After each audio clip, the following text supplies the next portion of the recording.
Hi, hello எல்லாருக்கும் வணக்கம். Welcome to rock section. ஹாய்டா, எல்லாரும் எப்படி இருக்கீங்க? நல்லா இருப்பீங்கன்னு நம்புகிறேன். நானும் ரொம்ப ரொம்ப ஹாப்பியாக இருக்கேன். உங்ககிட்ட ஒரு இம்பார்ட்டண்ட்டான விஷயம் கேட்கணும். தயவு செஞ்சு ஸ்கிப் பண்ணாமல் கேளுங்க. இது நீங்கள் இல்லாமல் நடக்காது. அதனால தான் உங்ககிட்ட ஹெல்ப் கேட்குறேன்.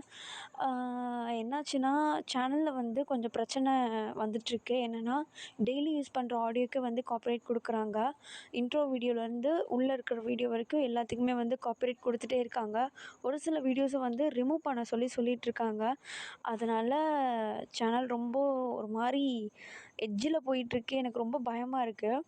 அதனால நான் செகண்ட் சேனல் ஒன்று ஓப்பன் பண்ணியிருக்கேன். இந்த சேனல் பற்றி ஆல்ரெடி ஒரு சில பேருக்கு தெரிஞ்சிருக்கும். ஏன்னா ஃபஸ்ட்டு ஸ்ட்ரைக் வந்தப்போ நான் இந்த சேனல் வந்து அனௌன்ஸ் பண்ணேன். இந்த மாதிரி ஓப்பன் பண்ணியிருக்கேன் அப்படின்னு சொல்லிட்டு. ரிதம் ஆஃப் லவ் லிங்க் வந்து நான் கீழே கொடுக்குறேன்டா. கமெண்ட் செக்ஷன்லேயும் கொடுக்குறேன், டிஸ்கிரிப்ஷன்லேயும் கொடுக்குறேன்.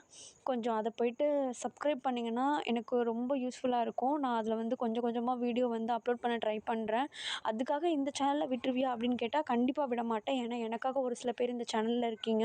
உங்களை கண்டிப்பாக நான் என்டர்டெயின் பண்ணணும். இந்த சேனலில் எனக்கு பிரச்சனை வந்தாலும் பரவாயில்ல, நான் உங்களுக்கு அப்லோட் பண்ணிடுறேன். அந்த சேனல்லையும் வந்து எனக்கு நீங்கள் சப்போர்ட் பண்ணீங்கன்னு சொல்லிட்டு நம்புகிறேன். ஏன்னா நான் பர்சனலாக எனக்கு ரொம்ப பிடிச்சி பண்ணுற வேலையில் இந்த மாதிரி ஒரு ஸ்ட்ரகிள்ஸ் வரப்போ உங்களை எதிர்பார்க்குறத தவிர எனக்கு வேறு யாருமே கண்ணுக்கு தெரியல. ஸோ நீங்கள் ஹெல்ப் பண்ணுவீங்கன்னு நம்புகிறேன். ஐ ஹோப் நீங்கள் பண்ணுவீங்க. ஓகேடா. ஓகே, நம்ம இன்றைக்கி வீடியோக்குள்ளே போயிடலாம். இந்த வீடியோ வந்து என்னென்னா, ரொம்ப மாதம் 3 months கிட்ட ஆகிடுச்சு இந்த வீடியோ வந்து அப்லோட் பண்ணி. Full of venom episode number 3 நம்ம இன்றைக்கி பார்க்க போகிறோம். நீங்கள் குழம்பிக்க வேணாம். எபிசோட் 1ம் 2ம் வந்து நான் ரீஅப்லோட் பண்ணுறேன். அதை பார்த்துட்டு நீங்கள் இதை பார்த்தீங்கன்னா கண்டிப்பாக உங்களுக்கு புரியும். ஆல்ரெடி பார்த்தவங்க எபிசோட் நம்பர் 3 டேரெக்டாகவே பார்க்கலாம். ஓகேவாடா? ஓகேடா, நம்ம இப்போது வீடியோக்குள்ளே போயிடலாம். ரொம்ப நேரம் பேசிட்டேன்னு நினைக்கிறேன். I'm so sorry. எக்ஸ்பிளைன் பண்ணணுன்றது என்னுடைய கடமை. அதனால தான். ஓகேவாடா? ஓகே, நம்ம இப்போ டேரெக்டாக வீடியோக்குள்ளே போயிடலாம். ஆக்சுவலி வந்து லாஸ்ட் பார்ட் வந்து எப்படி முடிஞ்சிருக்கோன்னா, நம்ம ஜங்குக் வந்து அவங்க பேரண்ட்ஸை வந்து கொன்னவங்கள வந்து கண்டுபிடிச்சிருப்பாரு. ஆக்சுவலி அது வந்து அவருடைய சொந்த சித்தப்பா லியா தான் இருந்திருக்கும். இப்போ நம்ம ஜங்குக் வந்து கன்னை நம்ம ஆரம்கிட்டேருந்து வாங்கிட்டு அந்த இடத்த விட்டு கிளம்பலாம் அப்படின்னு சொல்லிட்டு லாஸ்ட்டு சீனில் நான் வந்து முடிச்சிருப்பேன். இப்போ அதில் ஸ்டார்ட் பண்ணிடலாம். இப்போ நம்ம ஜங்குக்கு தாண்டா காட்டுறாங்க. நம்ம ஆரம்கிட்டேருந்து கன்னை வாங்கிட்டு அப்படியே அந்த இடத்த விட்டு நடக்க ஸ்டார்ட் பண்ணேன். இப்போ உடனே நம்ம ஆரம் தான் ஓடி போயிட்டு நம்ம ஜங்குக்குடைய கையை பிடிச்சி ஸ்டாப் பண்ணேன். இப்போ நம்ம ஜங்குக்கு ஒரு மாதிரி கோவமாக நம்ம ஆரமே பார்த்து முறைச்சிட்டு நிற்கிறாரு. இப்போ உடனே நம்ம ஆரம் தான், ஜங்குக் நீ நல்லா யோசி, நீ இப்போ அவசரப்படுற, இப்போதைக்கு இதை வேண்டாம் ப்ளீஸ். ஆரம், நீ என்ன நினச்சிட்ருக்கா? என்னுடைய பேரண்ட்ஸை கொண்டிருக்கான். என்னுடைய பேரண்ட்ஸ், என்னுடைய சொந்த அம்மா அப்பா, என்ன நினச்சிட்ருக்கேன்? எனக்கு ஒன்றும் புரியல. மரியாதையை என் கையை விடு. எனக்கு இன்றைக்கி நைட்டே அவனை போட்டால் தான் என்னுடைய ஆத்திரம் தீரும். விட்டுரு ப்ளீஸ். என்னை அதிகம் பேச வைக்காத. டேய் இல்லைடா, நான் என்ன சொல்ல வரேன்னா, நீ எதுவுமே சொல்ல வேணாம் ஆரம். நீ என் கையை விட, நான் போகணும். ஜங்குக்கு ஒரு நிமிஷம் யோசி. முந்தா நேற்றே நம்மளுக்கு ஒரு இம்பார்ட்டண்ட்டான மீட்டிங் இருந்துச்சு. இந்த மாதிரி ஏதோ ஒரு பிரச்சனை இல்லைனால தான் நம்ம அன்னிலேருந்து ஒரு 2 நாளைக்கு தள்ளி வச்சுருந்தோம். அதுவும் இல்லாமல் இப்போ திரும்பியும் ஒரு பிரச்சனைனால இன்னிலேருந்து மீட்டிங்கை தள்ளி வச்சோன்னா இன்வெஸ்ட் பண்ண மொத்தமும் வேஸ்ட் ஆகும். ஜங்குக் கொஞ்சம் யோசி ப்ளீஸ். டேய், எனக்கு என்னுடைய பேரண்ட்ஸ் தான் முக்கியம். இன்வெஸ்ட்மெண்ட் முக்கியம் கிடையாது. ஜங்குக் எனக்கு புரியுது. உனக்கு உன்னுடைய பேரண்ட்ஸை கொண்டவங்க தான் முக்கியம், எனக்கு புரியுது. பட் உன்னுடைய கம்பெனியை ஃபஸ்ட்டு வளர்த்து விட்டது உன்னுடைய அப்பான்றதை மறந்துடாத. அவர் எவ்வளோ ஸ்ட்ரகிள் பண்ணியிருப்பாருன்றது அவருக்கு தான் தெரியும். நீ இப்போ இந்த அவசரப்படுறதுனால இந்த கம்பெனி விட்டு போயிடுச்சுன்னா ரொம்ப கஷ்டம் ஜங்குக். கொஞ்சம் யோசி. ஆஸ் அ ஃப்ரெண்டாக சொல்கிறேன், கொஞ்சம் யோசி ஜங்குக். வேண்டாம், கொஞ்சம் டைம் போகட்டும். அவன் எங்கேயும் போகிறது கிடையாது, நம்ம கூட தான் இருக்க போகிறான். ஏன்னா அவனுக்கு உன்னுடைய சொத்து தேவை. உன்னை விட்டு அவன் எங்கேயும் போக மாட்டான். ஸோ நம்ம அவனை எப்போ வேணால் பார்த்துக்கலாம். பட் மீட்டிங் கம்பெனி இன்றைக்கி போச்சுன்னா நாளைக்கு வராது. யோசி ப்ளீஸ் அப்படின்னு சொல்லிவிட்டு நம்ம ஜங்குக்கு கொஞ்சம் அட்வைஸ் பண்ண. நம்ம ஜங்குக்கும் அதை 1 நிமிஷம் 2 நிமிஷம் அங்கேயே நின்று யோசிக்கிறாரு. கையில் கன்னை வச்சுருக்காரு. இப்போ டக்குன்னு நம்ம ஜேஹோப் தான் ஓடி வந்து நம்ம ஜங்குக்குடைய கையிலேருந்து கன்னை வாங்கிட. இப்போ ஒன்று நம்ம ஜங்குக்கு ஒரு மாதிரி பார்த்து முறைக்கிறாரு. நம்ம ஜேஹோப்பும், டேய் அவன் சொல்கிறது தாண்டா கரெக்டு. கம்பெனி இப்போ சீட் எஜ்ஜில் இருக்குது, வேண்டாம். இப்போதைக்கு இதை தள்ளிவே. ஒரு 2 நாள் 3 நாள் போகட்டும், மீட்டிங் முடியட்டும், கம்பெனி ஒரு ஸ்டேபிளுக்கு வந்ததுக்கப்புறமேட்டு அவனை பார்த்துக்கலாம்டா. ஏன்னா அதுக்கப்புறமேட்டு அவனுக்கு எந்த யூஸுமே இருக்காது. நம்ம கம்பெனியில் இன்வெஸ்ட் பண்ணியிருக்கோம்டா, ரொம்ப கஷ்டமாக போயிடும் ப்ளீஸ் அப்படின்னு சொல்லிட்டு நம்ம ஜங்குக் கிட்ட வந்து நம்ம ஜேஹோப்பும் கொஞ்சம் எடுத்து சொல்ல, நம்ம யூங்கியும் வந்து ஆமாம் சாமி போடுறாரு. இப்போ உடனே நம்ம ஜங்குக் ஒரு நிமிஷம் யோசிச்சுட்டு அப்படியே பெருமூச்சு எடுத்து விட்டுட்டு அவர் அந்த இடத்த விட்டு ரூம்குள்ளே போயிடா. இப்போ அப்படியே அந்த இடத்துல அந்த சீனை கட் பண்ணிட்டு இப்போ ஒரு வீட்டில் தாண்டா காட்டுறாங்க. ஒரு பெரிய மேன்ஷன், செம்ம கிராண்டாக இருக்குது அந்த மேன்ஷனு. அந்த மேன்ஷனுக்குள்ளே ஒரு ரூமை காட்டுறாங்க. அங்கே ஒரு பொண்ணு இருக்கா. ஆக்சுவலி அது வேறு யாரும் கிடையாது, லிண்டா தான். அவள் உட்காந்துட்டு ஜங்குக்கை பற்றி யோசிச்சுட்டு இருக்கா. ஜங்குக்கு எப்படி மடக்கலாம், அவன்கிட்ட எப்படி செடியூசிவாக பேசியாவது அந்த சொத்தெல்லாம் எழுதி வாங்க முடியுமா, இல்லை அவனுக்கு எதில் வீக் பாயிண்ட் இருக்கும் அப்படின்னு சொல்லிட்டு அப்படியே உட்காந்து யோசிச்சுட்டே இருக்கா. இப்போ அவருடைய ஃபோனுக்கு வந்து ஏதோ ஒரு மெசேஜ் வருது, நான் வந்து ரீச் ஆகிட்டேன் அப்படின்ற மாதிரி ஒரு மெசேஜ்.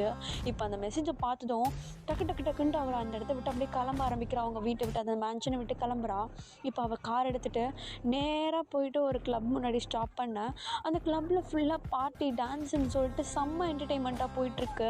இவன் மட்டும் அப்படியே சீரியஸ் எக்ஸ்ப்ரெஷன்ஸோடு அந்த கிளப்புக்குள்ளே என்ட்ராக அப்படியே நடந்து போயிட்டு ஒரு டேபிள் முன்னாடி நிற்கிறா. அந்த டேபிளுக்கு அந்த சைடில் ஒரு பர்சன் கவுச்சில் உட்காந்துட்டு கையில் ஒரு விஸ்கி கிளாஸோடு அப்படியே உட்காந்துட்ருக்காரு. லிண்டா வந்து நின்னதும் அந்த விஸ்கி கிளாஸை கீழே வச்சுட்டு டக்குன்னு மாஸ்க் எடுத்து அவருடைய ஃபேஸை கவர் பண்ணிக்கிறாரு. அந்த பர்சன் பார்க்குறதுக்கு அப்படியே பிளாக் கலர் ஹுட்டி போட்டுட்டு கேப் போட்டுக்கிட்டு மாஸ்க் போட்டு அவரை ஃபுல்லாக ஃபேஸ் டு பாட்டம் வரைக்கும் ஃபுல்லாக கவர் பண்ணி வச்சுருக்காரு. இப்போ லிண்டா போய் நின்ன உடனே அவர் மாஸ்க்கை கவர் பண்ணிட்டு நம்ம லிண்டா வந்து அப்படி நிமிர்ந்து பார்க்க, இப்போ உடனே நம்ம லிண்டா வந்து ஒரு மாதிரி பார்த்து ஸ்மைல் பண்ணிவிட்டு ஹாய் அப்படின்னு சொல்லிட்டு சொல்ல, இப்போ உடனே அந்த பர்சனும் வந்து உட்கார் அப்படின்ற மாதிரி கை காட்டுறாங்க. இப்போ உடனே லிண்டாவும் போயிட்டு அந்த பர்சனுக்கு ஆப்போசிட்டில் போய் உட்கார. இப்போ அந்த பர்சன் நம்ம லிண்டாவை பார்க்க, நம்ம லிண்டாவும் அந்த பர்சனை ஒரு மாதிரி சர்க்காஸ்டிக் எக்ஸ்ப்ரெஷன்ஸோடு பார்த்துட்ருக்காங்க. இப்போ உடனே லிண்டா தான் என் பேர் உனக்கு தெரியும்ல, ஓகே, நம்ம எதுக்கு வந்தோமோ அதை ஆரம்பிக்கலாமா அப்படின்னு சொல்லிட்டு சொல்ல, இப்போ உடனே அந்த பர்சனும் என் பேர் கிம், அப்புறம் உனக்கு ஏன் ஜங்குக் மேலே இவ்வளோ கோவன்றதை தெரிஞ்சுக்கலாமா அப்படின்னு சொல்லிட்டு அந்த பர்சன் கேட்க, இப்போ உடனே லிண்டாவும் அதுவா, அவன் எங்கள் அப்பாவை விட ரொம்ப ரிச்சாக இருக்கான், அவனுடைய ப்ளேஸ் எனக்கு வேணும், அதனால தான் ஜஸ்ட்டு மணி, வேறு ஒன்றும் இல்லை அப்படின்னு சொல்லிட்டு லிண்டா சொல்ல, இப்போ உடனே அந்த பர்சனும் ஒரு மாதிரி சிரிக்கிறாரு. பட் அவர் மாஸ்க் கவர் பண்ணியிருக்கனால லிண்டாவுக்கு தெரியல. ஒரு மாதிரி ஸ்மைல் பண்ணிவிட்டு இப்போ உடனே அவர் அப்படியே உட்காந்துட்ருக்கா. இப்போ லிண்டா தான், ஆமாம் நான் கேட்கணும்னு நினச்சேன், நீ எதுக்கு ஜங்குக்கு மேலே இவ்வளோ ஒரு வெறித்தனமாக இருக்க, அவனுடைய ப்ளேஸ்க்கு உனக்கும் ஜங்குக்கும் எந்த சம்மந்தமும் கிடையாது அப்படின்றப்போ எதுக்காக இப்படி, அவன் இதுக்கு முன்னாடி உங்ககிட்ட எதனா வேலை பார்த்துருக்கானா, இல்லை வேலை பார்த்துருக்கான்னா ஒன்றும் சொல்ல முடியாது, ஆனால் என் கம்பெனியை விட அவனுடைய கம்பெனி மேலே இருக்கிறது எனக்கு பிடிக்கல, ஸோ அவன் கம்பெனி அப்படியே அந்த இடத்த விட்டு ஓட்டணும், வேறு ஒன்றும் இல்லை. ஆமாம் நீ அவனுக்கு யார், நானா, அதான் சொன்னல எங்கள் அப்பாவோட அண்ணன் பையன், அப்படி பார்த்தா நான் அவனுடைய கசின். அப்போது நீ அவனை ஒரு வேறு விதமாக டீல் பண்ணலாமே, வேறு விதமான அதான் கேர்ள்ஸ் திங், செட்யூசிங் அந்த மாதிரி அதெல்லாம் ட்ரை பண்ணிட்டேன். அதை ஏன் கேட்குறா, நேற்று கூட போயிட்டு உனக்கும் எனக்கும் மேரேஜ் ஃபிக்ஸ் பண்ணியிருக்காங்கன்ட்டு போயிட்டு அவன்கிட்ட சொன்னேன். ஆனால் அதுக்கு அவன் மூஞ்சி கொடுத்து கூட என்கிட்ட பேசலை. மூஞ்சி கொடுத்து கூட பேசலையா, ஆமாம், என்னன்னு கூட அவன் திரும்பி பார்க்கல தெரியுமா அப்படின்னு சொல்லிட்டு லிண்டா வந்து கிம் கிட்ட சொல்ல, இப்போ உடனே கிம்மும் ஒரு 2 நிமிஷம் யோசிச்சுட்டு லிண்டாவை பார்க்க, இப்போ உடனே லிண்டாவும் என்ன யோசிக்கிறா, இல்லை உன்ன மாதிரி ஒரு பொண்ணை பிடிக்கலன்னு சொல்லியிருக்கான்னா டவுட்டாக இருக்குது, என்ன மாதிரி ஒரு பொண்ணுன்னா, இல்லை ஏதோ பார்க்க அழகாக தான் இருக்கேன், அதுவும் இல்லாமல் ஃபேமிலிக்குள்ளே எந்த ப்ராப்ளமும் இருக்காது, அதுவும் அப்பாவே வர போய் பேச சொல்லியிருக்காரு, வெல் செட்டில்டு, கேரக்டர் வைஸில் அவங்ககிட்ட கண்டிப்பாக நீ நல்ல விதமாக தான் நடந்திருப்ப, இதெல்லாம் வச்சு பார்த்தும்போதும் அவன் உனக்கு வேண்டான்னு சொல்லியிருக்கானா, அப்போ வேறு யாராவது லவ் பண்ணுறானா அவன், என்ன சொன்ன, இல்லை உன்னை வேணான்னு சொல்லியிருக்கானா ஒரு ரீசன் இருக்கணும், அந்த ரீசன் பிஸ்னஸ் விஷயத்தில் இல்லைன்னா கண்டிப்பாக அவனுடைய பர்சனல் விஷயமாக தான் இருக்கணும். பர்சனல் விஷயம்னா அவன் கண்டிப்பாக வேறு யாராவது மேலேயாவது லவ் இருந்திருந்தா உன்னை வேணான்னு சொல்லியிருக்க வாய்ப்பு இருக்குல்ல லிண்டா அப்படின்னு சொல்லிட்டு கிம் சொல்ல இப்போ உடனே நம்ம லிண்டாவுக்கு ஸ்ட்ரைக் ஆகுது. ஹேய், ஆமாம் கிம், நான் இதை பற்றி யோசிக்கவே இல்லை. அவனுக்கு வேறு யார் மேலேயாவது க்ரஷ் இருந்திருந்தால் கூட என்ன வேணாம்னு சொல்லியிருக்கலாம்ல. நான் இதை பற்றி யோசிக்கவே இல்லை. ஓகே ஃபைன், அப்போது அதை பற்றி எதனாவது டீட்டெயில்ஸ் தெரியுமா? எனக்கு ஒன்றும் தெரியாது. நான் ஜஸ்ட் அவனுடைய பிஸ்னஸ் இதை மட்டும்தான் பார்க்குறேன். பர்சனல் லைஃப்குள்ளே போகலை. நீ தானே அவன்கிட்ட இருக்கா, உனக்கு எதுவும் தெரியாதா? தெரியாது கிம், தெரியாதனால தான் இப்போ நான் அவங்ககிட்ட கேட்டுட்ருக்கேன். அப்போ நான்லேருந்து நான் கான்சென்ட்ரேட் பண்ண வேண்டியது அவனுடைய பர்சனல் லைஃப் அப்படின்னு சொல்லிட்டு லிண்டா ஒரு முடிவு எடுக்கா. இப்போ உடனே நம்ம கிம்மும் அதுக்கு அப்படியே தலையாட்டிக்கிட்டு இருக்காங்க. ஆக்சுவலி வந்து இவங்க 2 பேருமே நம்ம ஜங்குக்கோடைய ப்ளேஸ்க்காக ஃபைட் பண்ணிகிட்ருக்கோங்க. இப்போ நம்ம ஜங்குக்கை பொறுத்த வரைக்கும் அவர் ரொம்ப ரிச்சுன்றனால லிண்டாவுக்கு அவருடைய சொத்து வேணும், கிம்முக்கு அவருடைய கம்பெனி எப்படியாவது கீழே போகணும், கிம்முடைய கம்பெனி மேலே வரணும். கிம்முடைய கம்பெனி நேம் வந்து வீஸ் அண்ட் குரூப் ஆஃப் கம்பெனிஸ். ஓகேவாடா? இப்போது இவங்க 2 பேருமே நம்ம ஜங்குக்கு எப்படி கீழே இறக்குறது அப்படின்னு சொல்லிட்டு ஒரு மாஸ்டர் பிளான் போட்டுட்ருக்கா. இப்போ அப்படியே கட் பண்ணி இந்த பக்கம் நம்ம டேவை காட்டினா நம்ம டே வந்து அழகாக உட்காந்து அவருடைய கேபினில் ஒர்க் பண்ணிகிட்ருக்காரு. இப்போ அவருடைய ரூம்குள்ளே நம்ம ஜின் தான் என்ட்ராகா. இப்போ உடனே ஜின்னை பார்த்துட்டு நம்ம டே தான், ஏன் ஜின், எனக்கு உண்மையிலே ரொம்ப டயர்டாக இருக்குது, நான் வீட்டுக்கு போகட்டுமா? டே இன்னைக்கு நீ கண்டிப்பாக வீட்டுக்கு போக முடியுமான்றதே டவுட்டு தான்டா. உனக்கே தெரியும்ல, ஒர்க் இருக்குது, இன்னும் 2 நாளில் மீட்டிங் இருக்குது, அதுக்காக நம்ம எதுவுமே ப்ரிப்பேர் பண்ணலை. அது ஓகே, ஆனால் எனக்கு அந்த மீட்டிங் அட்டென்ட் பண்ணுறதுல கொஞ்சம் கூட இஷ்டமே இல்லை. மீட்டிங் அட்டென்ட் பண்ணுறதுல இஷ்டம் இல்லையா? அது ரொம்ப இம்பார்ட்டண்ட்டே. நம்ம இன்வெஸ்ட் பண்ணலனாலும் கண்டிப்பாக இன்வெஸ்ட் பண்ண கம்பெனி கூட நீ போய் ஜாயின் பண்ணணும். அப்போ தான் உனக்கு அங்கே இருக்கிறத பற்றி எல்லாமே தெரியும். நீ இந்த டைம் இதை மிஸ் பண்ணனா உனக்கு இப்படி ஒரு எக்ஸ்பீரியன்ஸ் திரும்ப கிடைக்காது. பெரிய பெரிய கம்பெனிஸ்லாம் டீல் பண்ணுற விதமே வேறு விதமாக இருக்கும். நீ அதெல்லாம் லேர்ன் பண்ணிக்கலாம். நீ கண்டிப்பாக அந்த இடத்துல போய் தான் ஆகணும். இல்லை ஜின், எனக்கு ரொம்ப டயர்டாக இருக்குது. நான் நான் என்னால் முடிஞ்சால் தான் போவேன். பார்க்கலாமா? என்னால் இதை கண்டிப்பாக ஏற்றுக்க முடியாது. நீ கண்டிப்பாக போய் அட்டென்ட் பண்ணி தான் ஆகணும் அப்படின்னு சொல்லிட்டு நம்ம ஜின் வந்து நம்ம கிட்ட இப்படி ஒரு பக்கம் பேசிகிட்ருக்க. இப்படியே கொஞ்சம் டைம் ஸ்கிப் ஆகுதுடா. கிட்டத்தட்ட ஒரு 2 நாள் ஆகுது. நம்ம ஜங்குக்கு வந்து அட்டென்ட் பண்ண வேண்டிய அந்த மீட்டிங், இம்பார்ட்டன்ட் மீட்டிங்க்கான டேட்டும் வந்துடுது. நம்ம ஜங்குக்கு தான் காட்டுறாங்க. காலையில் ஏஞ்ச உடனே அவர் ட்ரெஸ்அப்லாம் பண்ணிவிட்டு அந்த மீட்டிங்க்கான ஃபைல்ஸ் எல்லாத்தையுமே புரட்டிகிட்ருக்கா. இப்போ அப்படியே அந்த இடத்துல கட் பண்ணி நம்ம லிண்டாவை காட்டினா எப்படியாவது இந்த டைம் ஜங்குக்கு கூட கம்பைன் பண்ணியே ஆகணும்னு சொல்லிட்டு ஃபைல்ஸ் எல்லாத்தையும் பர்ஃபெக்டாக ரெடி பண்ணிகிட்ருக்கா. அதே சமயம் கிம் சைட் பார்த்தாலும் அவர் புசனில் இருக்கார். நம்ம இந்த கம்பெனி டீலிங்க்காக அவர் இங்கே வந்திருப்பார், நம்ம சியோலுக்கு வந்திருப்பார் நம்ம ஜங்குக் கூட கம்பைன் பண்ண. நம்ம ஜங்குக் கூட அட்டென்ட் பண்ணுறப்போ எப்படியாவது கிம்முடைய கம்பெனி ஜங்குக் கூட கம்பைன் ஆகணும் அப்படின்னு சொல்லிட்டு அவர் எல்லாத்தையுமே ஃபைல்ஸ் எல்லாத்தையும் தரோவாக செக் பண்ணிகிட்ருக்காரு. அப்படியே கட் பண்ணி இந்த பக்கம் நம்ம டேவோடைய கம்பெனியில் பார்த்தா நம்ம டே ஒரு பக்கம் அவருடைய ஃபைல்ஸ் எல்லாத்தையுமே பார்த்துட்ருக்கா. பட் பாதி வேலை நம்ம ஜின் தான் பார்த்துட்ருக்காரு. நம்ம டே எல்லா ஃபைல்ஸையும் புரட்டி புரட்டி பார்த்துட்ருக்காரு. பண்ணிகிட்ருக்கும் போதே நம்ம ஜின் ஹெல்ப் பண்ணுறாரு. டே இந்த விஷயத்தை இப்படி தான் பண்ணணும், அங்கே போய் பேசுகிறப்போ கான்ஃபிடெண்ட்டாக பேசணும், எக்ஸ்பிளைன் பண்ணுறப்போ நீ தான் எல்லாத்தையுமே ஸ்போர்ட்டிவாக பண்ணணும், எதனா டவுட் கேட்டாங்கன்னா எக்ஸ்பிளைன் பண்ணணும், இடையில அவங்க பண்ணுறப்போ நீ நோட்ஸ் எடுக்கணும் அப்படின்னு சொல்லிட்டு எல்லாத்தையுமே நம்ம கிட்ட நம்ம ஜின் எல்லாத்தையுமே சொல்லி கொடுத்து எக்ஸ்பிளைன் பண்ணிகிட்ருக்கா. இப்போ உடனே நம்ம டேவும் எல்லாத்தையும் கேட்டு ஓகே நான் பண்ணுறேன் அப்படின்னு சொல்லிட்டு தலையாட்டிக்கிட்டே இருக்காரு. இப்படியே கொஞ்சம் டைம் ஸ்கிப் ஆகுது. கிட்டத்தட்ட மார்னிங் 8 o'clock ஆகுது. இப்போ நம்ம ஜங்குக்கை காட்டினா அவர் கம்பெனிக்கு போயிட்டாரு. மீட்டிங் ஹால் ரூம் எல்லாத்தையுமே நம்ம ஜிமினும் நம்ம ஆர்எம்மும் சேர்த்து ரெடி பண்ணிகிட்ருக்காங்க. அங்கே அரேஞ்ச் பண்ண வேண்டிய சேர் எல்லாத்தையுமே அவங்க ரெடி பண்ணிகிட்ருக்கா. நம்ம யூங்கியும் ஜேஹோப்பும் சேர்ந்து நம்ம ஜங்குக்கு ஃபைல் ரெடி பண்ணிகிட்ருக்காங்க. இப்போ அப்படியே கட் பண்ணி நம்ம டே சைட் பார்த்தா நம்ம டேவும் எல்லாத்தையுமே ரெடி பண்ணிட்டு இப்போது கம்பெனியை விட்டு நம்ம ஜங்குக்குடைய கம்பெனிக்கு வர அளவுக்கு அவர் ஃபுல்லாக ரெடி ஆனதுக்கு அப்புறமேட்டு அவர் கேபினை விட்டு வெளியே வர நேரம் அவருக்கு ஒரு கால் வருது. அந்த காலை அட்டன் பண்ணி காதில் வைக்க இப்போ அந்த சைட்லேருந்து ஹலோ, இது மிஸ்டர் கிம்முடைய பையனா? ஆமாம், டே பேசுகிறேன், சொல்லுங்கள். இல்லை சார், நாங்கள் ஹாஸ்பிட்டல்லேருந்து கால் பண்ணுறோம். இங்கே உங்களுடைய அப்பாவுக்கு ஆக்சிடெண்ட் ஆகிடுச்சு. உங்களால் கொஞ்சம் சீக்கிரம் வர முடியுமா? அவங்களுக்கு வேண்டப்பட்டவங்க யாரும் பக்கத்தில் இருக்கிறத வரைக்கும் எங்களால் எந்த விதமான ட்ரீட்மெண்ட்டும் ஆரம்பிக்க முடியாது. ஆக்சிடெண்ட்டுன்றனால கேஸ் ஆகிடும் நாங்கள் ட்ரீட்மெண்ட் ஆரம்பித்தா. நீங்கள் வரும்போதே கொஞ்சம் போலீஸோடு வந்தீங்கன்னா நாங்கள் ட்ரீட்மெண்ட்டை ஸ்டார்ட் பண்ணலாம், அவருடைய லைஃப்பையும் சேவ் பண்ணலாம்.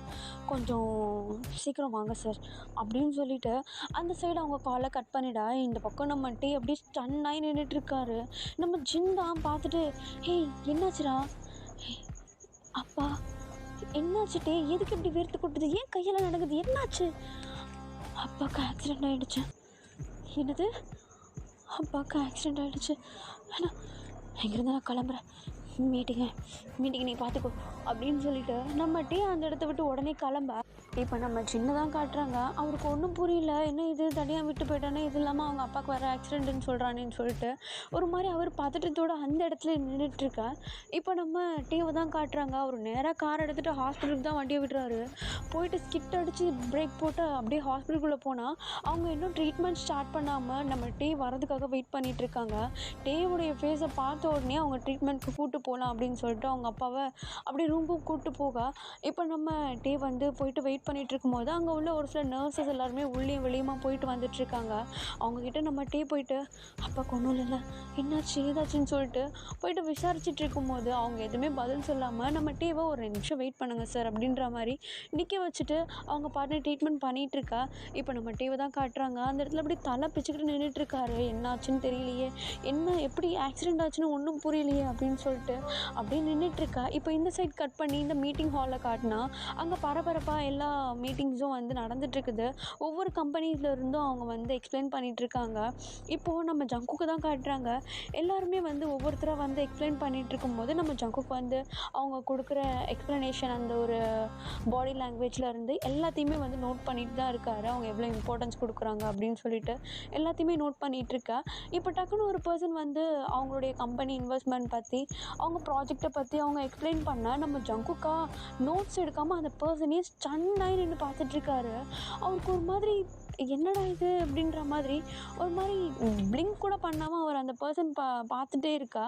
இப்போ உடனே நம்ம யூங்கி தாண்டா வெளியே இருந்துக்கிட்டு அப்படியே டோரை நாக் பண்ண நம்ம ஜங்குக்கு வந்து ஒரு நிமிஷம் அப்படி ஜர்க் ஆகிட்டு ரியாலிட்டிக்கு வந்து கெடன் அப்படின்னு சொல்லிட்டு சொல்ல, இப்போ உடனே நம்ம யூங்கியும் அப்படியே மரியாதை கொடுத்து நம்ம ஜங்குக்கு கிட்ட போயிட்டு ஒரு விஷயத்த சொல்லலான்னு சொல்லிட்டு போக உள்ளே போகும்போது தான் கவனிக்கிறாரு ஆப்போசிட்டில் ஒரு பர்சன் நின்று எல்லாத்தையுமே வந்து எக்ஸ்பிளைன் பண்ணிகிட்ருக்காரு இல்லையா. அந்த பர்சனை பார்க்குறாரு. பார்த்துட்டு ஒரு மாதிரி வைட் ஐஸோட ஜங்குக்கு கிட்ட சொல்ல வேண்டிய விஷயத்த சொல்லிவிட்டு அந்த இடத்த விட்டு காலி பண்ணி வெளியே போயிட. இப்போ வெளியே போன உடனே நம்ம யூங்கி அப்படியே ஒரு மாதிரி வைட் ஐஸில் நின்றுட்டுருக்காரு. அவர் அப்படி நின்றுட்டுருக்கிறத பார்த்த உடனே நம்ம ஜிமின் தான் டக்கு டக்குன்னு ஓடி வந்து, ஏய் யூங்கி யூங்கி என்னடா என்னாச்சு, ஏன் இப்படி நின்றுட்டுருக்க? அது வந்து ஜிமின், நான் சொன்னா நீ கண்டிப்பாக நம்ப மாட்டேன். என்னாச்சு? டேய் உள்ள டே இருக்காண்டா. என்னது? யார் இருக்கா? ஏய் உள்ள டே ப்ரெசென்ட் பண்ணிகிட்ருக்கான். டேவா? டே யூங்கி ஒழுங்கா பார்த்தியா? ஆமாம், என் கண் கூட பார்த்தேன். எதிர்க்க நின்றுட்டு ஹாரடிக்க நின்று அவன் எக்ஸ்பிளைன் பண்ணிகிட்ருக்கான், ப்ராஜெக்ட் எக்ஸ்பிளைன் பண்ணிகிட்ருக்கான் ஜங்குக்கு முன்னாடி. அப்போனா ஜங்குக்கும் டேக்கும் ஓகேவாயிடுச்சா? யூங்கி எனக்கு ஒன்றும் புரியல, என்ன சொல்கிற நீ? டே எப்படி உள்ள? வாய்ப்பே இல்லை, வாய்ப்பே கிடையாது. அப்போ அவன் கம்பெனி யுங்கி எனக்கு ஒன்றும் புரியல. இப்போ நான் இப்போ உள்ளே போய் அவனை பார்த்தா தான் உண்டு அப்படின்னு சொல்லிட்டு நம்ம ஜிமின் ஒரு பக்கம் அப்படியே தலையை பிச்சுட்டு நிற்க. நம்ம யூங்கிக்கும் ஒன்றும் புரியாமல் நம்ம ஜிமினே தான் பார்த்துட்ருக்காரு. இவங்க 2 பேருக்குமே தெரியல டே எப்படி உள்ளேருந்து ப்ரெசென்ட் பண்ணிகிட்ருக்கான் அப்படின்னு சொல்லிட்டு. ஆக்சுவலி நம்ம ஜங்குக்கும் டே வந்து ப்ரெசென்ட் பண்ணிகிட்டு இருக்கிறதுனால தான் அவரை இமைக்காமல் பார்த்துட்ருக்காரு. ஏன்னா ஆக்சுவலி முன்னாடியே வந்து நம்ம ஜங்குக்கு வந்து நம்ம டே மேலே ஒரு கண்ணை ரேண்டமாக ஒரு பிளேஸில் வச்சு பார்த்துருப்பாரு. இது இல்லாமல் அவங்க பேரண்ட்ஸுடைய கிரேவ்லையும் வச்சு பார்த்துருப்பாரு. அந்த இடத்துல பார்த்துமே அப்படின்னா நம்ம மீட்டிங்காக இவன் இங்கே வருவான்னு சொல்லிட்டு நம்ம ஜங்குக்கு சுத்தமாக ஒரு ஐடியாவே இருந்திருக்கு. இருக்காது. நம்ம டேவை அந்த இடத்துல பார்த்த உடனே நம்ம ஜங்குக்கா ஒரு நிமிஷம் அப்படியே ஹாப்பினஸ் ப்ளஸ் ஒரு மாதிரி ஷாக்கு. இவனா இது அப்படின்ற மாதிரி. ஏன்னா அன்றைக்கி கிரேவில் பார்க்குறப்போ ரொம்ப பாவமாக சாஃப்டாக ஒரு மாதிரி ஒரு ஹம்பிளாக இருந்திருப்பார். இப்போ இந்த சைடில் பார்த்தா ஒரு பிஸ்னஸ் மேனுக்கான பர்ஃபெக்ஷன் அந்த இடத்துல இருக்குது. இப்போ நம்ம மீட்டிங் ரூம்குள்ளே தாண்டா காட்டுறாங்க. நம்ம ஜங்குக்கு திரும்பியும் நம்ம டே எக்ஸ்பிளைன் பண்ணுறது எல்லாத்தையுமே வந்து கேட்டுட்ருக்கேன். டே எக்ஸ்பிளைன் பண்ணி முடித்த அடுத்த செகண்ட் வந்து நம்ம ஜின் வந்து அந்த இடத்துல எக்ஸ்பிளைன் பண்ண ஸ்டார்ட் பண்ணுறாரு. அந்த கம்பெனி பற்றி, அவங்க இன்வெஸ்ட் பண்ணுறதை பற்றி, அவருடைய வேலையை பற்றி அப்படியே எல்லாத்தையுமே வந்து விரைவாக எக்ஸ்பிளைன் பண்ணிகிட்ருக்கேன். நம்ம ஜங்குக்கு வந்து அதையும் கிளியராக கேட்டு எல்லாத்தையுமே நோட்ஸ் எடுத்துக்கிறாருடா. இப்போ அப்படியே அந்த இடத்துல மீட்டிங் முடிய எல்லாருமே வந்து அந்த இடத்த விட்டு கிளம்புறாங்க. ப்ளஸ் அந்த மீட்டிங்கில் லிண்டாவும் இருக்கா. ஓகேவாடா? இப்போ அந்த ரூம்குள்ளே லிண்டாவும் வந்து அந்த மீட்டிங் எல்லாத்தையுமே அட்டென்ட் பண்ணியிருப்பா. ப்ளஸ் அவளும் வந்து ப்ரெசென்ட் பண்ணியிருப்பா. அதையும் நம்ம ஜங்குக் வந்து நோட் பண்ணியிருப்பார். இப்போது மீட்டிங் அந்த இடத்துல முடிய எல்லா கம்பெனியில் உள்ளவங்களும் வந்து ஒருத்தராக அந்த ரூமை விட்டு வந்து வெளியே போக ஸ்டார்ட் பண்ண நம்ம ஜங்குக்கும் நம்ம ஜின்னும் லிண்டாவும் ப்ளஸ் டேவும் வந்து அந்த இடத்துல இருக்காங்கடா. இப்போ இவங்க 4 பேருமே வந்து அந்த இடத்துல இருக்க நம்ம ஜங்குக்கை பொறுத்த வரைக்கும் அவர் எடுத்த நோட்ஸை வந்து செக் பண்ணுற மாதிரி செக் பண்ணுறாரு. பட் அவருடைய கண்ணு ஃபுல்லாக நம்ம டே மேலே தான் இருக்குது. நம்ம ஜின்னை பார்த்தா அவர் வந்து ப்ரிப்பேர் பண்ணி வச்சுருந்த பேப்பர்ஸ் எல்லாமே கலைஞ்சிருக்கும். அதெல்லாம் வந்து அரேஞ்ச் பண்ணிகிட்ருக்காரு. நம்ம டேவை பார்த்தா அவர் வந்து கீழே உட்காந்து அப்படியே ஃபோனை நோண்டிக்கிட்டே உட்காந்துட்ருக்காரு. ப்ளஸ் அவருடைய பேப்பர்ஸ் எல்லாத்தையும் எடுத்துகிட்டு கையில் வச்சுட்டு அந்த இடத்துட்டு நவுறலான்னு பார்க்க லிண்டா அந்த டைம் ரூமை விட்டு வெளியே போயிடுறா. இப்போ அவள் வந்து போயிட்டு அந்த டோர் ஃப்ரேமில் சாஞ்சா மாதிரி நின்றுக்கிட்டு ஜங்குக்கு என்ன பண்ணுறான் அப்படின்னு சொல்லிட்டு உள்ளே நோட்டை விட்டுட்ருக்கா. டக்குன்னு நம்ம ஜங்குக்கு எழுந்துருச்சு. நம்ம டேவுடைய கையை பிடிச்சிரா. நம்ம டே வந்து ஒரு மாதிரி கன்ஃபியூஸ்டு ஃபேஸோடு நம்ம ஜங்குக்கை பார்க்க இப்போ ஒன்று நம்ம ஜங்குக் தான், ஹேய் என்ன மறந்துட்டியா?